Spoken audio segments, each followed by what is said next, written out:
మరి అదేవిధంగా చెప్తా ఉన్నాం చంద్రబాబు నాయుడు అంబేద్కర్ గారి యొక్క ఆశయాలను తూట్లు పడుస్తూ ఈరోజు అంబేద్కర్ యొక్క రాజ్యాంగాన్ని పక్కన పెట్టి రెడ్ బుక్ పోరుతో నిర్దాక్షిణ్యంగా ఈరోజు రుద్ర శక్తులకు అడ్డుతున్న చంద్రబాబు నాయుడికి ఈ రోజు నుండి మేము ఒకటే చెప్తా ఉన్నాం, ఇక నుంచి రెడ్ బుక్ పాలన ఉండదు, ఒక అంబేద్కర్ రాజ్యాంగమే వర్ధిల్లాలి తప్ప రెడ్ బుక్ రాజ్యాంగం నశించే విధంగా వైఎస్ఆర్ కాంగ్రెస్ పార్టీ ఉన్న ఎస్సీ సెల్ అంతా కూడా ఈ రోజు నుంచి కూడా ముక్కమూడిగా ఎక్కడ పడితే అక్కడ దౌర్జన్యాలను అడ్డుకుంటామని చెప్పి తెలియజేస్తా ఉన్నాం।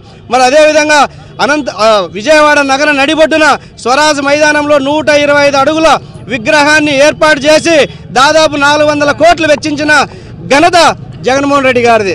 చంద్రబాబు నాయుడు గారు ఈరోజు పెట్టినటువంటి శృతివనాన్ని కూడా ఈరోజు దాడి చేశాడు దానిపైన।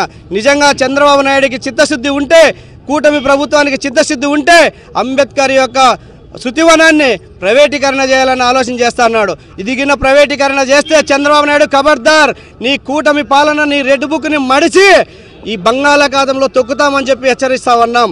అంబేద్కర్ జోలికి వస్తే అంబేద్కర్ ఆశయాలను నెరవేర్చాలా, అంబేద్కర్ ఆశయాలను తూట్లు పడితే మాత్రము చూస్తూ ఊరుకోవము।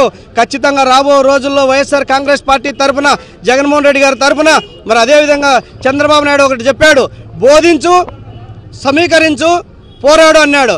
ఈ దౌర్జన్యాలు, ఈ కూటమి ప్రభుత్వం చేస్తున్న దౌర్జన్యాలను, వీటి యొక్క వైఎస్ రాజశేఖర రెడ్డి గారు, వైఎస్ జగన్మోహన్ రెడ్డి గారి యొక్క ఆశయాలను మేము ప్రజలందరికీ తెలియజేసి ఈ కూటమి ప్రభుత్వం యొక్క కుట్రలను, కుతంత్రాలకు మేము ప్రజల దగ్గర బోధించి సమీకరించి ఖచ్చితంగా దౌర్జన్యాలకి పోరాటం చేస్తామని చెప్పి, అంబేద్కర్ బాట ఎన్నుకుంటామని చెప్పి మేము ఈ సభాముఖంగా ఈ మీడియా ద్వారా ప్రమాణ పూర్తిగా చెప్తా ఉన్నాం।